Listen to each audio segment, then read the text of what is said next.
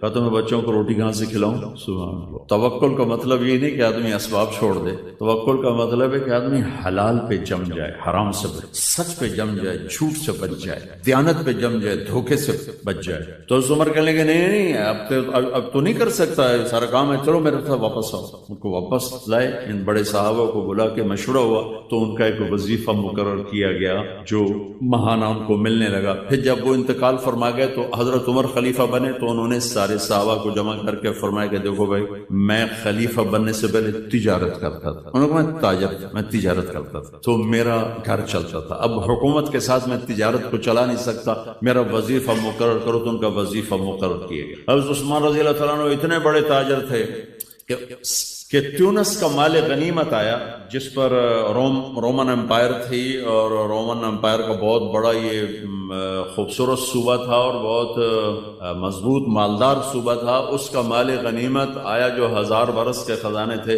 حضرت عثمان نے ذاتی پیسوں سے خرید لی.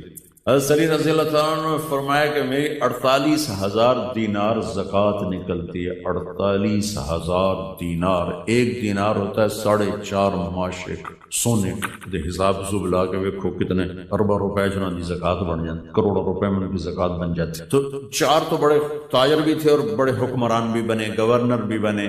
تو آپ کے لیے تو بہت خوبصورت نمونہ ہے، خود میرے نبی نمونہ ہے. عبداللہ بن ابی الحمصا، یہ آپ کا نام کیا ہے؟ سکندر بھائی نے ایک بات کی کہ آپ تاجروں سے بات کریں تو آپ وعدے کی بات ضرور کریں کہ وعدہ خلافی بہت ہوتی ہے اور وہ ڈسان، اور میں کر دوں گا لیکن آپ پہلے ادھار ختم کرو، اپنے وعدے پورے ہو جائیں. ادھار ہے تو وعدے پورے نہیں ہو سکتے. چاہے تھے آگے تو انہوں جنید بغدادی بھی واز کریں تو ساکھنا گال ٹھیک ہے، ہو نہیں سکتی. میں صاف کہہ رہا ہوں. عبداللہ بن ابی الحمصاس مکے کی بات ہے. تو معاملہ ہوا، انہوں نے کہا آپ ٹھہرے میں ابھی آتا ہوں. وہ گیا ہے اور بھول گئے. 3 دن کے بعد گزر ہوا تو آپ وہیں کھڑے تھے. کہا میرے دوست لقد ابتنی، تو نے مجھے تھکا دیا. لقد اتعبتنی. 3 دن وہیں کھڑے رہے کہ میں نے کہہ دیا ہے کہ ٹھیک ہے تو آجا میں کھڑا ہوں، اور وہ بھول گیا. 72 گھنٹے کے بعد ہوا تو میرے نبی وہیں موجود تھے. میرے نبی تو وعدے کی ایسے پاسداری کر کے گئے. میرے اللہ نے ایمان والوں کی صفات بیان کی قرآن میں. پہلی صفت کیا ہے؟ الذین یوفون بعہد اللہ، جو اللہ سے کیے ہوئے وعدے نبھاتے ہیں. ولا ینقضون المیثاق، جو لوگوں سے کیے ہوئے عہد و پیمان بھی نبھاتے ہیں، نہیں توڑتے. بسم اللہ الرحمن الرحیم، والصلاة والسلام علی رسولہ الکریم وعلی آلہ وصحبہ اجمعین، اما بعد. انسان کے اندر اللہ نے خواہشات بے شمار رکھی ہیں اور ان کو پورا کرنے کے لیے اسباب تھوڑے ہیں، اور زندگی اس سے بھی تھوڑی. تو یوں سمجھو کہ ہم سمندر کو ایک گھڑے میں بند کرنا چاہتے ہیں، کیسے ہوگا؟ خواہشات کا ایک سلسلہ ہے جو کہیں ختم ہی نہیں ہوتا، اور زندگی اتنی مختصر ہے کہ آ کے بیٹھے بھی نہ تھے کہ نکالے بھی گئے. عمر دراز مانگ کر لائے تھے 4 دن، 2 آرزو میں کٹ گئے 2 انتظار میں. تو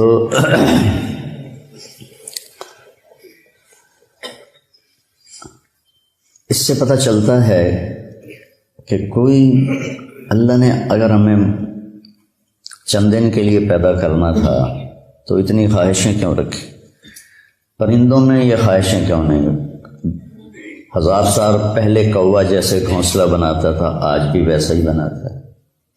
1000 سال پہلے سانپ جیسے بل میں گھستا تھا، وہ آج بھی ایسے ہی کرتا ہے.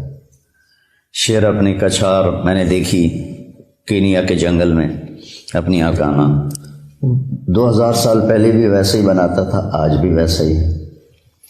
انسان غاروں سے چلا اور ہزاروں فٹ اوپر کی بلندیوں پر اس نے عمارتیں بنائی. گدھوں سے چلا اور 380 جہاز بنا لیے جو 580 مسافروں کو لے کر، میں نے کئی دفعہ سفر کیا، چلتا ہے. تو اس سے پتہ چلتا ہے کہ یہ ایک عقلی بات کر رہا ہوں، ہمیں اس کی ضرورت نہیں. وَلَٰكِن لِيَطْمَئِنَّ قَلْبِي، ہمارے لیے تو قرآن کافی ہے، اللہ کا نبی کا فرمان کافی ہے کہ کوئی جہان ایسا چھپا ہوا ہے جہاں ہماری ہر خواہش پوری ہوگی، جہاں ہر چاہا پورا ہوگا. لَهُم مَّا يَشَاءُونَ فِيهَا وَلَدَيْنَا مَزِيدٌ وَلَكُمْ فِيهَا مَا تَدَّعِي أَنفُسُكُمْ تَشْتَهِي أَنفُسُكُمْ وَلَكُمْ فِيهَا مَا تَدَّعُونَ نُزُلٌ مِّن غَفُورٍ رَحِيمٍ. تو انسان اگر صرف اس زندگی اور اسباب کو سامنے رکھے گا تو وہ غلط چلے گا، اس کو چلنے کا طریقہ نہیں آتا. اس کے لیے اللہ تعالیٰ نے 1,24,000 انبیاء کو بھیجا جو ان کو بتاتے تھے کہ یہ سب خواہشیں یہاں پوری نہیں ہو سکتی، تم سب کچھ کر لو، موت کو کیا کرو گے؟ نوح علیہ السلام 950 سال زندگی گزاری، تبلیغ کی، پھر اس کے اوپر 500 سال زندگی گزاری تو وہ بھی کہیں گے ادھر سے آیا ادھر سے نکل گیا. تو وحی کے لیے پھر اللہ آسمان سے علم اتارتا ہے، کسی بندے کو منتخب کرتا ہے، وہ ان کو وہ باتیں بتاتا ہے جو ان کو نظر نہیں آتی، وہ انکار کرتے ہیں.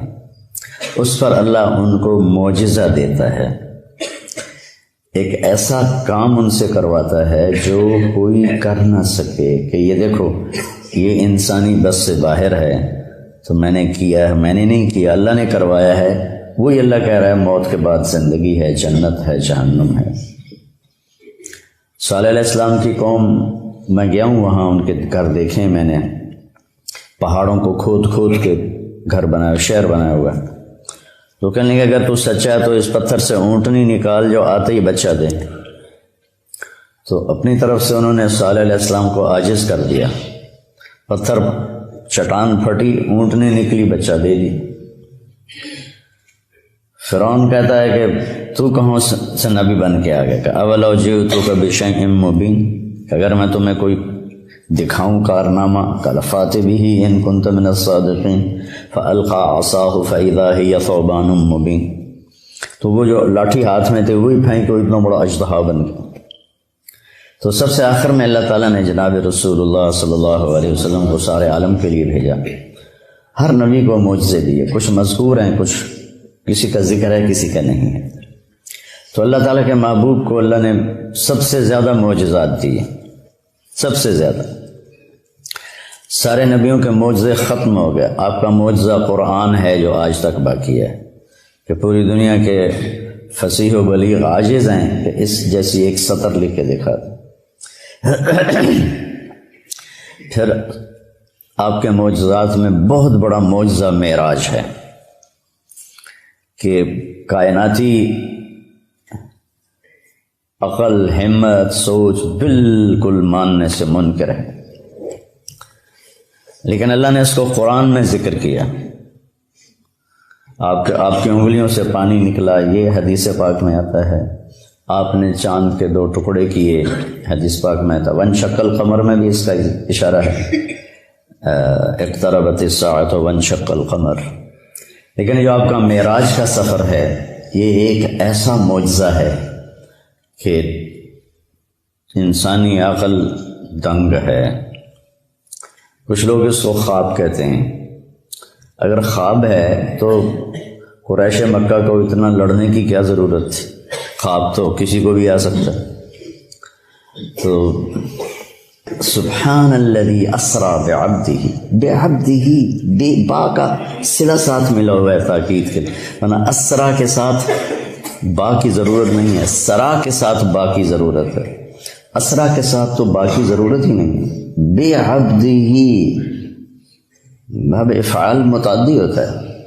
تو کہ تم مانو نہ مانو، میں اپنے بندے کو خود لے کر گیا. اس لیے بعبد رسول نہیں فرمایا، یہ نبی نہیں فرمایا، بعبدہ. دوسرا اس میں اشارہ ہے کہ بلندیوں کا سفر جھکنے سے پیدا ہوتا ہے. انسان بلندیاں بندہ بن کے کرتا ہے، وہ علامہ بن کے نہیں کرتا. بلندی پہ چڑھنا ہو تو جھک کے چلنا پڑتا ہے. کوئی اس طرح کر کے چڑھے گا اوپر پہاڑ پر تو پیچھے گرے گا. تو یہ ایک ایسا معجزہ ہے جس نے کائنات کو عاجز کر دیا. لیکن آئنسٹائن نے، یہ جرمن تھا اور اس کو یہودی تھا، تو یہود کی نفرت میں ہٹلر نے اس کو نکال دیا تھا، جو امریکہ چلا گیا. پھر یہ ہیوسٹن میں رہا، وہاں اس کا 1953 میں انتقال ہوا. تو وہ سائنس کا نبی کہا جاتا ہے. اس نے ایک نظریہ پیش کیا تھا جو معراج پہ صادق آتا ہے، کہ اگر روشنی کی رفتار ہے 1,86,000 میل فی سیکنڈ، 1,86,000 یوں کیا، اور 1,86,000 مائل یعنی 3 لاکھ کلومیٹر طے ہو. اگر کوئی انسان اپنی رفتار روشنی کے برابر کر لے تو اس کے لیے ٹائم رک جائے گا، ٹائم اس کے لیے رک جائے گا. یہ ایک آج کی عقلی بات ہے، ہمیں اس کی کوئی ضرورت نہیں ہے، ہمارے لیے قرآن کافی ہے. تو روشنی کیا پتہ نہیں کس رفتار سے اللہ اپنے حبیب کو لے کر گئے. رات اسرا، رات کا سفر. اللہ کی طرف جو سفر ہے نا وہ رات کو ہی طے ہوتا ہے. یا ایھا المزمل قم اللیل الا قلیلا نصفہ او انقص منہ قلیلا او زد علیہ ورتل القرآن ترتیلا انا سنلقی علیک قولا ثقیلا ان ناشئۃ اللیل ہی اشد وطئا واقوم قیلا. رات کا اس وباللیل وبالاسحار هم یستغفرون کانوا قلیلا من اللیل ما یہجعون وبالاسحار هم یستغفرون. اللہ تعالیٰ بتانا چاہتے ہیں کہ میرے نبی کے ساتھی بہت تھوڑا سوتے ہیں، یہ بتانا چاہتے ہیں کانوا قلیلا من اللیل ما یہجعون. تو اس کے ہر لفظ پہ غور کرنا کہ تھوڑا ہونے کا مطلب کیسے پایا جاتا. کانا فعل ناقص، تو تھوڑا کا مطلب آ گیا. قلیل ویسے ہی تھوڑا. من تبعیض کا ہے، جو چیز کو باز کر دیتا ہے وہ بھی تھوڑا. من اللیل. ما مصدر کا ہے جو فعل کو مصدر بنا دیتا ہے، چھوٹا کر دیتا ہے. حجا مختصر نیند کو کہتے ہیں، گہری نیند کو نہیں کہتے. وہ صبح آپ کو اٹھا رہے ہیں، وہ فجر ہو گئی، اٹھو اٹھو اٹھو. کم نیند. کانو تھوڑا، قلیل تھوڑا، من اللیل تھوڑا، ما تھوڑا، حجا تھوڑا، اور پھر وبالاسحار ہم یستغفرون، اور پھر وہ پچھلی رات کو بیٹھے استغفار کر رہے ہوتے ہیں. تو رات کے جاگنے کی بیٹا عادت ڈالو. اچھا 2 نفل پڑھ کے 2 نفل پڑھو، لیکن کوئی نہ کوئی تمہارا نام آ جائے کہ یہ بھی رات کو ماتھا ٹیکتے تھے. رات ہی اللہ کے نبی پر وہی رات کے وقت اتری جب آپ غار حرا میں تھے. دن میں جبریل نے رات کو آئے، پیر کی رات کو تشریف لائے اندھیرے میں. تو خیر اس اسرا بعبدہ کا لفظ بتا رہا ہے کہ اللہ تعالیٰ جسمانی طور پر لے گئے. خواب میں تو کہیں بھی چلے جاؤ. میں جنت میں گیا، جنت دیکھی میں نے خود 2 دفعہ. تو خواب تو کسی کو بھی آ سکتا ہے. تو اللہ تعالیٰ نے اپنے محبوب، یہ بلندی کب آئی؟ جب آپ تھک کے چور ہو گئے. 10 دن کے اندر 2 آسرے اللہ نے اٹھا لیے. حضرت ابو طالب باہر تھے، حضرت خدیجہ اندر تھیں. 10 دن کے وقفے سے دونوں فوت ہو گئے. تو آپ ٹوٹ گئے اور بکھر گئے. ابو لہب نے پہلے کہا کہ میں اب تیرا کفالت کروں گا. تو ابو جہل نے کہا تو کرے گا کفالت؟ جو محمد کا قرآن کہتا ہے تبت یدا ابی لہب وتب. تو اس کا میٹر گھوم گیا. اس نے حرم میں اعلان کیا بنو ہاشم کی کوئی کفالت نہیں ہے محمد کے لیے صلی اللہ علیہ وسلم، جو مرضی کرو. اس کے بعد وہ اوجھڑیاں ڈالی گئیں اور گردن میں کپڑا لپیٹ کے اس کو مروڑا گیا، گھسیٹے گئے، تھپڑ پڑے. یہ حضرت ابو طالب کی وفات کے بعد ہوا ہے. وہ پہلے رکاوٹ تھے. تو جب آپ بے بس ہو گئے تو آپ نے طائف کا سفر کیا. طائف کے سفر میں جو پتھر پڑے میں نے وہ جگہ دیکھی ہے، وہ پرانا طائف ہے. وہاں مجھے لے گئے کہ کتنے 3 میل آپ دوڑتے رہے اور پتھر پڑتے رہے. جب آپ مکہ واپس پہنچے تو آپ اس قدر کفار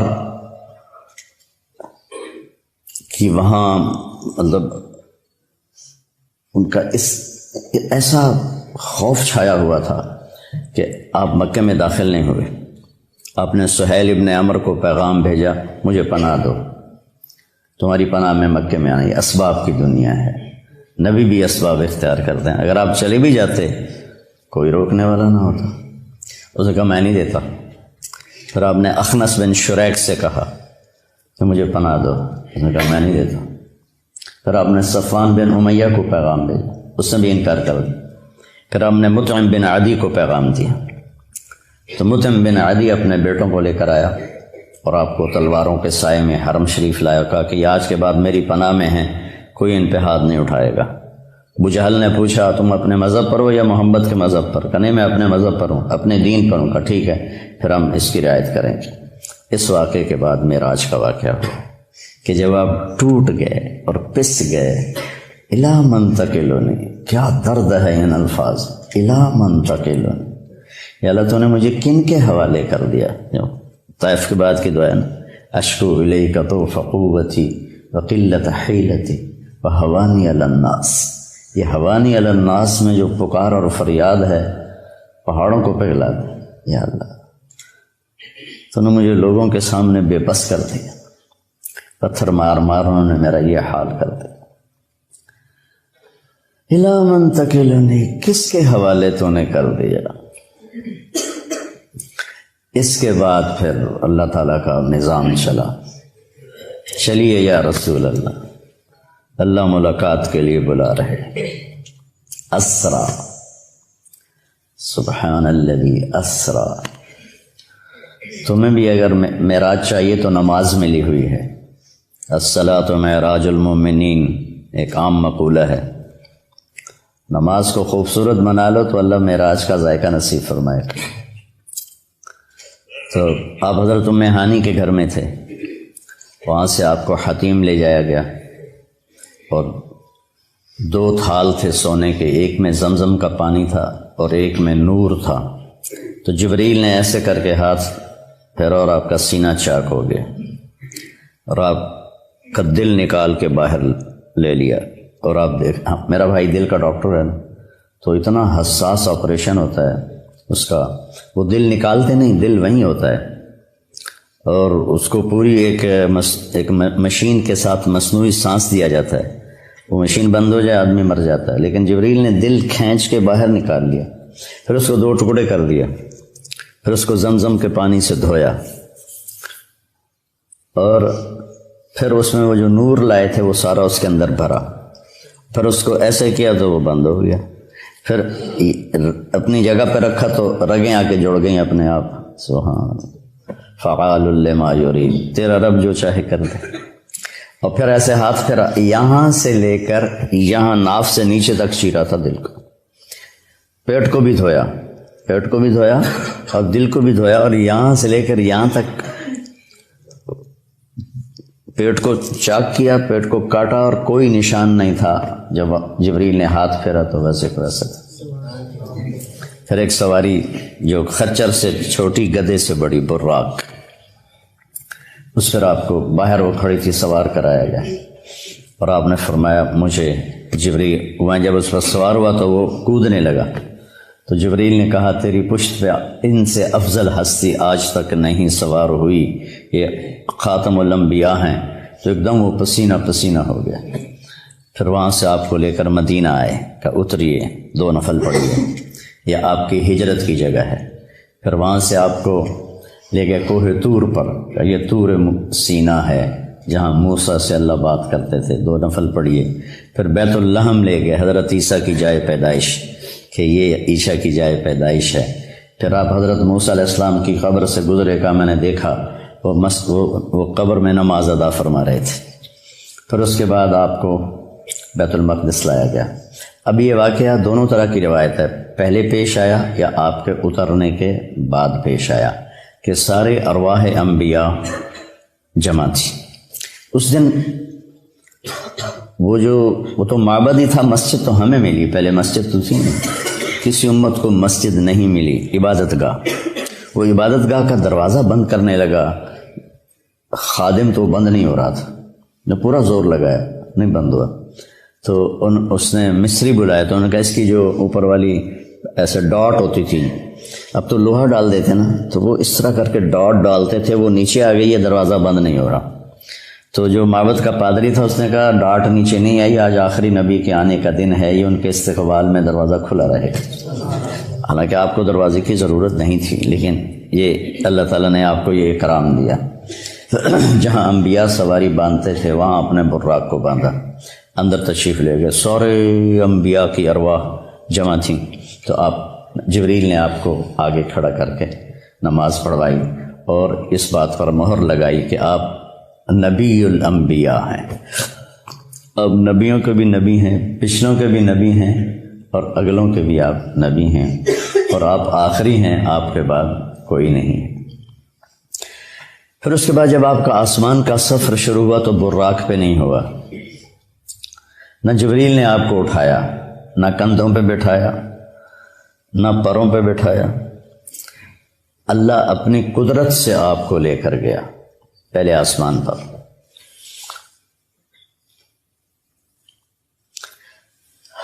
دیکھو بچوں، ہر انسان چاہتا ہے مجھے عزت ملے، بلندی ملے، نام ہو، شہرت ہو، اور ذریعہ بناتا ہے صرف پیسے کو۔ لوگ سیاست میں آتے ہیں یہ ہمارا نام ہوگا، وہ ایسے بے نام ہوتے ہیں کہ اگلا نام بھی چلا جاتا ہے۔ اللہ اس واقعہ سے بتا رہا ہے اگر بلندی چاہتے ہو، عزت چاہتے ہو، شہرت چاہتے ہو، نیک نامی، شہرت سے مراد برے معنی میں نہ جائے، نیک نامی تو ہر ایک کی طلب ہے، چاہتے ہو، اور دنیا میں بھی اپنی مقام اور وقار کو پیدا کرنا چاہتے ہو، تو اپنا آپ کو اللہ کے سپرد کر دو اور اللہ کے نبی کے سپرد کر دو، تمہیں بلندیاں ملتی چلی جائیں گی۔ لیکن جب قوم اس حال پہ پہنچی ہو کہ سود کے بغیر تجارت نہیں، جھوٹ کے بغیر کاروبار نہیں، تو پھر ذلت اور پستی کے سوا اور کیا ملے گا؟ پہلے آسمان پر گئے تو دستک دی، کسی کے پاس جانے کا، کسی بڑے کے پاس جانے کا ادب بھی بتایا گیا ہے۔ اللہ نے بلایا ہے اور ساری کائنات میں سب سے محبوب ترین کو بلایا ہے، دروازہ بند ہے، دستک دی، اندر سے دربان بولا، من کا جبریل، من معک، تیرے ساتھ کون ہے؟ کا محمد صلی اللہ علیہ وسلم۔ ارسل الیہ، کیا ان کو بلایا گیا ہے؟ پتہ ہے فرشتوں کو بلایا گیا ہے، تمہیں آداب زندگی سکھا رہے ہیں۔ یہ چھوٹی چھوٹی چیزیں ہوتی ہیں لیکن یہ زندگی کو بہت خوبصورت بنا دیتی ہیں، نہ ہو تو زندگی مشکل ہو جاتی۔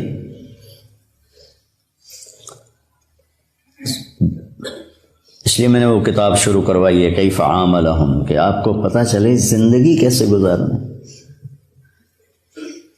ارسل الیہ، کیا ان کو بلایا گیا ہے؟ قال نعم، تو پھر انہوں نے دروازہ کھولا، مرحبا برسول اللہ۔ تو آگے آدم علیہ السلام کھڑے تھے، ان کا مرحبا بالابن الصالح والنبی الصالح، آدم علیہ السلام نے استقبال کیا۔ پھر وہاں سے اوپر چلے تو آگے پھر دروازہ بند ہے، دستک دی جبریل نے، کا من کا جبریل، من معک محمد صلی اللہ علیہ وسلم، هل ارسل الیہ، کیا ان کو بلایا گیا ہے؟ اللہ اکبر۔ کبھی کوئی تمہیں ملنے سے انکار کر دے تو یہ نہ کہنا بڑا متکبر ہے، اس حدیث کو یاد کرنا۔ سب کو پتہ ہے کہ آج آپ کی آمد ہے، هل ارسل الیہ، بلایا گیا؟ قال نعم، ففتح الباب، دروازہ کھولا تو آگے یحییٰ بن زکریا اور عیسیٰ علیہ السلام کھڑے تھے، مرحبا بالاخ الصالح، مرحبا بالنبی الصالح۔ تو سب نے، دونوں نے استقبال کیا۔ پھر اس کے بعد آپ تیسرے آسمان پر گئے، تیسرے آسمان کا دروازہ پھر بند، پھر وہی بات دہرائی گئی، دروازہ کھلا، هل من جبریل، من معک محمد، هل ارسل الیہ؟ نعم، ففتح الباب۔ آگے گئے تو آگے یوسف علیہ السلام سے ملاقات ہوئی، ان کا مرحبا بالاخ الصالح، مرحبا بالنبی الصالح۔ آپ نے کہا میں نے یوسف کو دیکھا، اعطی شطر الحسن، ساری کائنات کا حسن اکٹھا کیا جائے تو 1/2 پورے کا پورا یوسف کے پاس تھا۔ پتہ نہیں اللہ نے کیا شکل بنائی ہوگی، سبحان اللہ۔ پھر اس کے بعد چوتھے آسمان کی طرف بڑھے تو وہاں بھی یہی بات دہرائی گئی، من معک، هل ارسل الیہ۔ پھر دروازہ کھلا تو ادریس علیہ السلام، وہاں ایک لشکر گزر رہا تھا، آپ نے ادھر دیکھا تو نظر نہیں آیا کہ کہاں اس کا سرا ہے، ادھر دیکھا تو نظر نہیں آیا کہاں اس کا سرا ہے۔ تو آپ نے جبریل سے پوچھا یہ کیا ہے؟ کہ یا رسول اللہ یہ اللہ کے لشکر ہیں، میں جب سے وحی لے کر آ رہا ہوں اور جا رہا ہوں، میں آج تک اس کی ابتدا انتہا کو نہیں دیکھ پایا۔ پھر انہوں نے کہا وَلِلَّهِ جُنُودُ السَّمَاوَاتِ وَالْأَرْضِ، یہ آیت ان کو پڑھ کے سنائی۔ پھر وہاں سے 5ویں آسمان پر چڑھے، پھر وہی من معک، هل ارسل الیہ۔ ہر دفعہ اجازت لی جا رہی ہے، ہر دفعہ۔ دروازہ کھلا، آگے ہارون علیہ السلام سے ملاقات ہوئی۔ پھر اس کے بعد اس سے اوپر گئے 6ٹھے آسمان پر، تو پھر وہی سوال جواب، دروازہ کھلا تو آگے موسیٰ علیہ السلام کھڑے ہوئے تھے۔ تو موسیٰ علیہ السلام سے مل کر جب چلے تو وہ رونے لگے۔ انہوں نے پوچھا کیوں رو رہے ہیں؟ کہا یہ نوجوان میرے بعد آیا ہے، لیکن اس کی امت جتنی جنت میں داخل ہوگی نا وہ سب سے زیادہ ہوگی. میری امت اتنی جنت میں نہیں جائے گی جتنی ان کی امت جنت میں جائے گی. مجھے اس پہ رونا آیا. پھر اس سے اوپر گئے تو 7ویں آسمان پر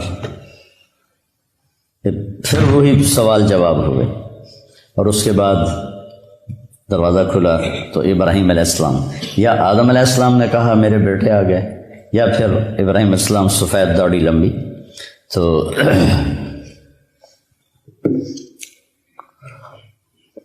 آپ نے پوچھا یہ کون ہے؟ کہا یہ آپ کے دادا ہیں ابراہیم، سلام کیجیے. جبریل نے کہا سلام کیجیے. تو آپ نے ان کو سلام کیا، آپ نے ان کو گلے لگایا، ماتھا چوما. کسی نبی نے یہ کام نہیں کیا. ابراہیم علیہ السلام نے ماتھا چوما، گلے لگایا. کسی نبی نے ہمیں سلام نہیں بھیجا. ابراہیم علیہ السلام سے جب آگے چلے تو کہا یا رسول اللہ اپنی امت کو میرا سلام کہہ دیں. ہم کتنے خوش قسمت لوگ ہیں. ایک بات غور کرو، صحابہ نے کہا کہ اپنے صحابہ کو میرا سلام کہہ دینا، ورنہ پھر ہم تو نکل جاتے. اپنی امت کو میرا سلام کہہ دینا. تو قیامت تک جتنے اہل ایمان آئیں گے سب کے لیے ابراہیم علیہ السلام کا سلام ہے. اس کے بعد آپ آگے چلے تو سدرۃ المنتہا پر آئے. منتہا ہے جہاں مخلوق کی حد ہو جاتی ہے اور آگے لا مکان شروع ہو جاتا ہے. 7ویں آسمان پر بیت اللہ، بیت المعمور جسے کہتے ہیں، جس پر ابراہیم علیہ السلام ٹیک لگا کے بیٹھے ہوئے تھے، وہاں طواف ہو رہا ہے. طواف ہو رہا ہے روزانہ. اس میں 70,000 فرشتے طواف کرتے ہیں. پھر جب وہ چلے جاتے ہیں تو قیامت تک ان کی باری دوبارہ نہیں آتی. اور کم از کم کائنات کو بنے 25 ارب سال ہو چکے ہیں جو سائنسدان کہتے ہیں. اسی کو مان لیا جائے تو اندازہ لگا لو وَلِلَّهِ جُنُودُ السَّمَاوَاتِ وَالْأَرْضِ وَمَا يَعْلَمُ جُنُودَ رَبِّكَ إِلَّا هُوَ. تو سدرۃ المنتہا پہ پہنچ کے اس پر اللہ کے انوار کی بارش ہو رہی تھی، بارش ہو رہی تھی. اور وہ آخری مقام تھا. جبریل نے عرض کی یا رسول اللہ اس سے آگے جو جائے گا راکھ ہو جائے گا، اس سے آگے میں نہیں جا سکتا. تو بخاری شریف کی روایت تو یہیں تک ہے، سدرۃ المنتہا تک. اب اس میں آگے علماء کی 2 رائے ہیں. بعض علماء جو ہمارے علماء ہیں وہ یہ کہتے ہیں کہ اللہ کا دیدار ہوا، اور دل بھی کہتا ہے اتنی دور بلایا تو دیدار تو کروایا ہی ہوگا. چونکہ ایک صحیح روایت ہے ابن عباس رضی اللہ تعالیٰ عنہ کی کہ آپ نے اللہ کو دیکھا. حضرت عائشہ رضی اللہ تعالیٰ عنہ کی بھی صحیح روایت ہے، وہ انکار کرتی ہیں، نہیں دیکھا. لا تدرکہ الابصار وہو یدرک الابصار وہو اللطیف الخبیر.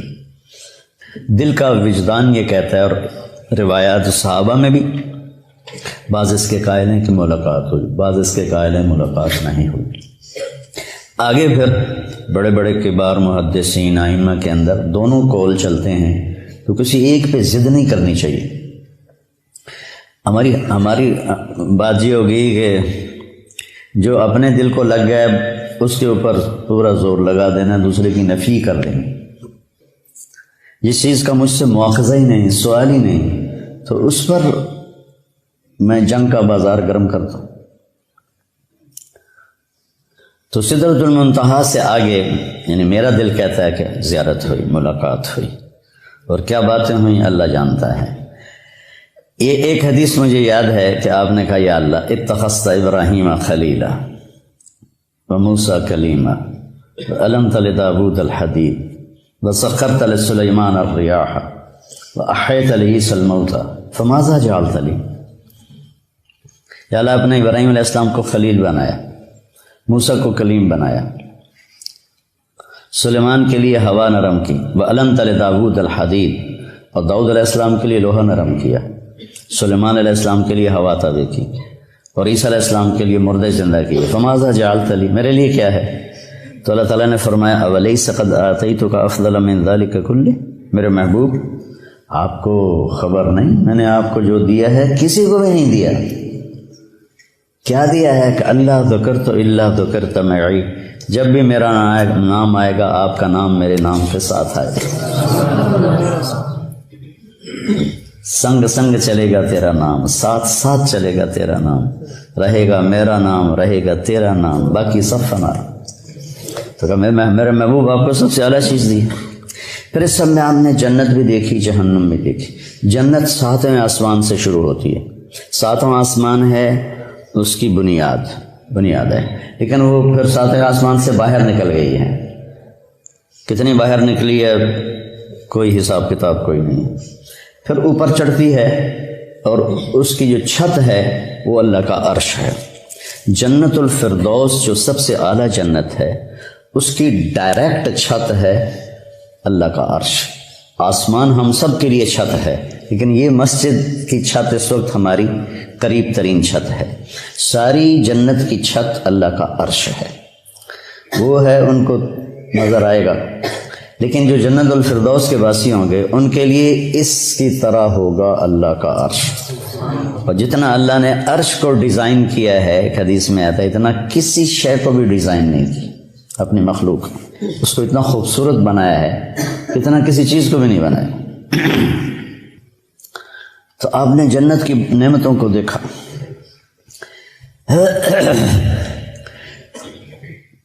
اب لوگ ترجمہ کرتے ہو تجری من تحتہم الانہار، ان کے نیچے نہریں بہتی ہیں. نہر سے تصور چھوٹا آتا ہے. عربی میں نہر دریا کو کہتے ہیں. ایک محاورہ بن گیا کہ ہم کہتے ہیں نہریں بہتی ہیں. نہر عربی میں دریا ہے، بحر سمندر ہے. تو آپ نے دودھ کی نہر دریا دیکھا، شہد کا دیکھا، شراب کا دیکھا، پانی کا دیکھا. وہ ایک فردوس میں ایک بڑا حوض ہے جس سے وہ چاروں نہریں نکل رہی ہیں. اگر اس دنیا کو اٹھا کے کسی ایک نہر میں پھینک دیا جائے تو ایسا لگے گا جیسے چھوٹا سا کنکر کسی دریا میں ڈال دیا ہو. یہ دنیا اس میں ایسے غائب ہو جائے گی. اور پھر اللہ تعالیٰ نے اس کو بھر دیا ہے. پھر ایک چشمہ تسنیم آپ نے فرمایا، مزاجہ من تسنیم عین یشرب بها المقربون. تسنیم سنام سے ہے. سنام اونٹ کی کوہان کو کہتے ہیں کہ وہ ایسے ایسے چلتا ہے. چشمے یوں چلتے ہیں، وہ یوں چلتا ہے، ایسے کوہان بناتا ہے. اور وہ زمین پہ نہیں بہ رہا، ہوا میں بہ رہا ہے. ہوا میں. ان اللہ علی کل شیء قدیر فعال لما یرید یفعل ما یشاء لا یسأل عما یفعل وهم یسألون. اس کی طاقت کو چیلنج ہو سکتا ہے. تو ایسے فضا میں ہے، وہ جنت کی فضا میں بہتا ہے. وہ جنت کا سب سے اعلیٰ چشمہ ہے. تو آپ نے یہ سارے جنت کے مناظر دیکھے، جنت کی نعمتوں کو دیکھا. پھر جنت کے فرشتے کو دیکھا، بڑا خوبصورت، بڑا مستبشر، رونق والا چہرہ. کا یہ کون ہے؟ کہا یہ جنت کا فرشتہ ہے رضوان، جو جی ایم ہے، جنرل مینیجر آف جنت، وہ رضوان ہے. اور پھر آپ نے جہنم کے فرشتے کو دیکھا، مالک کر کے بیٹھا ہے. آپ نے کہا یہ کون ہے؟ کہا یہ جہنم کا جی ایم ہے، مالک. پھر آپ نے بہت بڑا فرشتہ دیکھا. آپ نے کہا یہ کون ہے؟ کہ یہ اسرافیل ہے جو لوگوں کی روحوں کو کھینچتا ہے. ملک الموت کو بھی دیکھا، سارے فرشتوں کو دیکھا. پھر جہنم کو دیکھا، جہنم کے عذاب دیکھے، وہ بڑے خوفناک. کچھ لوگوں کو دیکھا جن کے جسم انسانی ہے، چہرہ سور کا ہے، چہرہ سور کا ہے، اور ان کے منہ سے جو کھاتے ہیں آگ بن کے نکلتا ہے. ہم نے کہا یہ کون ہے؟ کہ جو یتیموں کا مال ہڑپ کر جاتا تھا. جو یتیم ہو گیا، کوئی وارث نہیں، اس کی جائیداد پہ قبضہ کر لیا. ایسے بہت سارے عذاب کی شکلیں دیکھیں، وہ میں نہیں دہراتا ہوں. پھر اس کے بعد آپ واپس تشریف لائے اور اپنے گھر پہنچے تو بستر گرم، دروازہ کھلا ہوا. کائنات کو روک دی اللہ نے. کہیں گاڑی روک دیں تو گھنٹہ کھڑی رہے تو سفر تو نہیں ہوتا. اللہ نے کیا کیا پتہ کوئی نہیں ہے.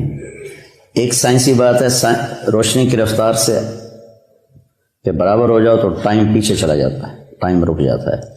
اور باقی کن فیکون ہے. انما امرہ اذا اراد شیئا ان یقول له کن فیکون فسبحان الذی بیدہ ملکوت کل شیء والیہ ترجعون. اب واپس تشریف لائے اور آپ نے